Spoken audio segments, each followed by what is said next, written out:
अकाल पड़ गया है। आएगा आएगा, एक दिन तेरी जिंदगी में जरूर ऐसा आएगा जब बख्शीश की बाढ़ आएगी और तुझे बहा कर ले जाएगी। भूल जा, वो दिन कभी नहीं आएगा। टेलीग्राम टेलीग्राम क्या है भाई? ये टेलीग्राम। दुख भरे दिन बीते रे भैया, अब सुख आयो रे, रंग जीवन में नया लायो रे। कैसे? अबे यो पेट्रोल के टीन, जब तक इसे खोलेंगे नहीं पता कैसे चलेगा कि इसमें खुशखबरी है दुख खबरी। तो खोल के पढ़ लेना, अगर खुश खबरी होगी तो बड़ी माँ तुझे बख्शीश देगी, और अगर दुख खबरी होगी तो इस साले टेलीग्राम को थूक लगा के चिपका देना। तो खोल दूं ढक्कन? हाँ ढक्कन। यार ये तो अंग्रेजी में है, जरा तू पढ़। राजा अराइविंग फ्रॉम लंदन। हाँ लंदन। इसका मतलब क्या हुआ यार? अरे इसका मतलब ये हुआ कि हमारी बड़ी माँ का जो पोता है ना, वो हमारे घर लंदन से वापस आ रहा है। यार क्या बात कर रहा है? अरे बड़ी माँ खुश होकर मुझे डबल बख्शीश देंगी। अरे भाई दुख भरे दिन बीते रे भैया, बीते रे भैया। छाया, मेरी शाल कहाँ है? पूजा की थाली तैयार है? जी। बड़ी माँ, बड़ी माँ, बड़ी माँ, बख्शीश राम आपके लिए बहुत बड़ी खुशखबरी लेकर आया है। टेलीग्राम, घर आया मेरा परदेसी। बधाई हो, बधाई हो। अरे ऐसी खुशखबरी लेकर आया हूँ कि आप खुशी से पागल हो जाएंगी। ऐसी क्या बात है जो इतना उछल रहे हो? खबर ऐसी है, लंदन से आपका पोता राजा आ रहा है। ये देखिए टेलीग्राम। अब दीजिए डबल बख्शीश। ये क्या बड़ी माँ, ये तो कमाल हो गया। मैंने आपको क्लैपिंग वाली खबर सुनाई और आपने तो स्लैपिंग शुरू कर दी। दफा हो जाओ मेरे सामने से। सुबह सुबह मनुष्य खबर लेकर आ गया। मनुष्य खबर? क्यों बड़ी माँ, इसमें मनुष्य खबर कौन सी है? एक नौकरानी से शादी करके खानदान के नाम पर कलंक लगाया है तुमने। अब क्या लेने आए हो? आज मैं यहाँ आपसे अपनी शादी पर बहस करने नहीं आया हूँ। जिसके साथ शादी करनी थी कर चुका मैं।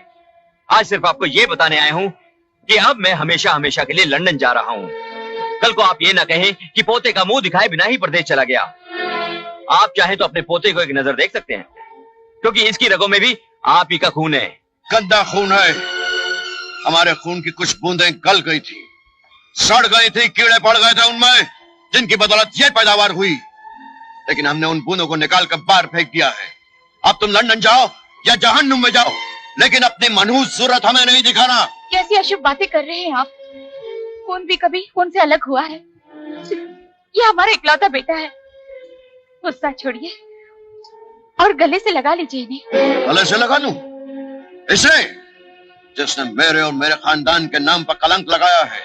नहीं, हरगिज़ नहीं। जब शादी करते वक्त इसने मेरी नहीं सुनी, तो अब मैं भी इसकी शक्ल नहीं देखना चाहता। Get out! I said get out! हाँ जा रहा हूँ और अब कभी भी वापस नहीं आऊंगा। आप रहना इन महलों और चौबारों में अपने अभिमान के साथ, बिल्कुल अकेले। जा रहा हूँ माँ, चलो। सूरज रुक जाओ बेटे, रुक जाओ। सूरज, आप रोकी इन्होंने। सूरज ठहरो बेटा, एक छोटी सी भेंट तो लेते जाओ। मेरा मुन्ना। अंजलि, ये क्या कर रही हो? छोड़ दो इस बच्चे को। मेरा पोता, मेरा बेटा मेरी आंखों के सामने मुझसे दूर होते चले गए। जिस घर में बच्चे की किलकारियां गूंजनी चाहिए थी, उस घर में सन्नाटा छा गया। वक्त गुजरता गया। इस बड़े घर में अपने बच्चों का नाम लेना भी गुनाह था।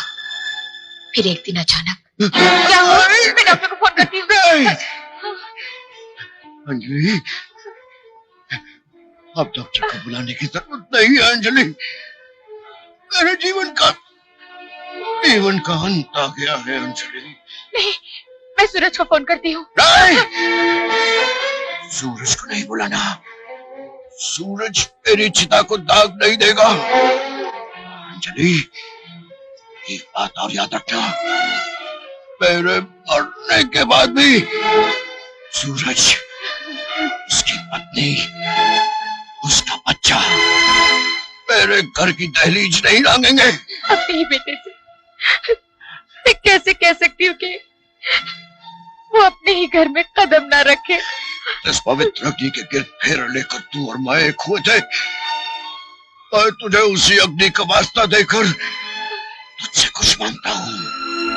तेरा पति तुझसे वचन चाहता है, वचन दे। मेरे मरने के बाद भी तू सूरज और उसके परिवार से कोई रिश्ता नहीं रखेगी। वो मेरे घर की दहलीज नहीं लांघेंगे।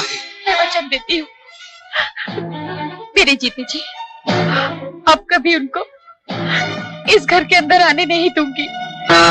अपनों से दूर अकेली इस हवेली की छतों को देखती रही मैं। फिर एक एक्सीडेंट में इस घर का बेटा और बहू चल बसे। मैंने दिल पर पत्थर रख लिया। रोई नहीं मैं। अपने पति की आत्मा को शांति देने के लिए मैंने अपने आंसुओं के समंदर को सुखा दिया। पिछली बातों को भूल जाइए बड़ी माँ। अब इसमें आपके पोते का क्या कसूर है? कैसे भूल जाऊं? कुछ भी हो, मैं उसे इस घर के अंदर आने नहीं दूंगी, कभी नहीं आने दूंगी। एक बार उसे आने तो दीजिए बड़ी माँ, फिर देखते हैं कि आपके दिल के तराजू में अपने पति को दिए हुए वचन का पलड़ा भारी होता है या सामने खड़े हुए अपने पोते का।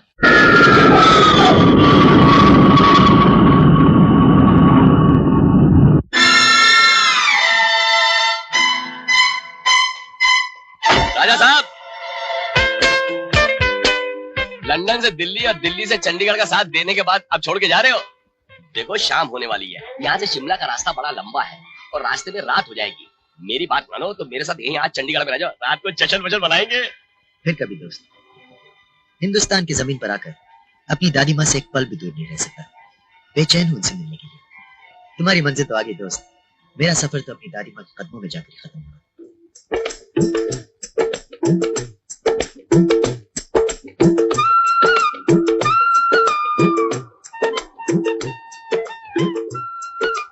कितनी खूबसूरत जगह है।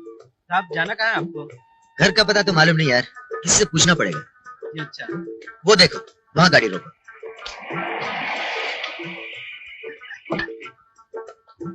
Excuse me Jain, could you guide me to Anjali villa? Guide चाहिए? एक्सक्यूज मी, अंजलि घर किधर है? आप यहाँ से सीधे चले जाइए, सीधा? वहाँ पे एक पान की दुकान है। हाँ। अरे क्या पान बनाता है यार! अरे भाई साहब, मुझे पान की बात नहीं करनी, घर का रास्ता बता दीजिए। ठीक है, आप वहाँ से दाएं मुड़ जाइए। हाँ। सामने एक राशन की दुकान है। राशन का? अरे क्या बेकार राशन देता है अरे यार। भाई साहब, मुझे राशन की बात नहीं करनी, घर का रास्ता बता दीजिए। ठीक है, आप वहाँ से दाएं मुड़ जाइए। हाँ। वहाँ एक शिव जी का मंदिर है। अरे क्या महिमा है शिव जी की, एक बार दर्शन कर ले तो आपकी जिंदगी सफल हो जाएगी। क्या मैं गया?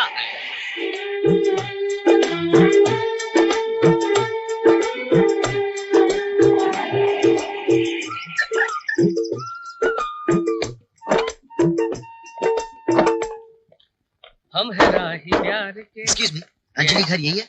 जी हाँ, यही है। मेरा नाम राजा है, लंदन से आया है। आहा राजा साहब, आपका स्वागत है। मेरा सामान?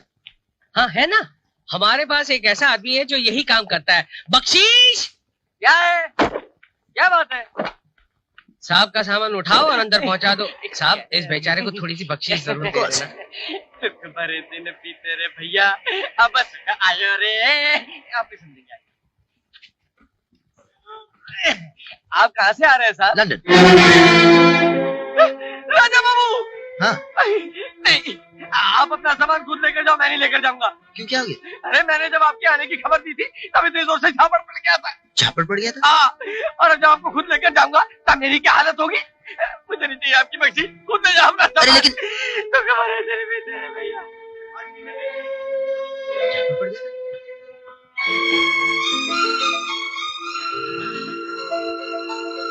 चुनाव और प्रेम में किए गए वादे हवाई फायरिंग होते हैं। इसका जमीनी हकीकत से कोई लेना देना नहीं रहता।